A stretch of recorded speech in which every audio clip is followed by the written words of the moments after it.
Sierra 4 Fox Oscar DK4 Victor Charlie. Ja, ich meine, dass wenn du die, wenn du auf,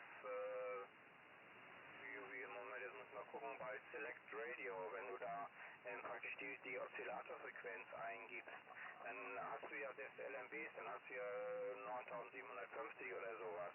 Und da kannst du, wenn jetzt eine Korrektur nötig ist, kannst du da eben auch die entsprechend immer mal, liegt immer 200 Hertz daneben, dann kannst du die auf die Oszillatorfrequenz auch draufschlagen. Also indem du da mogelst, also 9750 und dann würdest du entsprechend so und so viel Kilohertz eben halt dazugeben.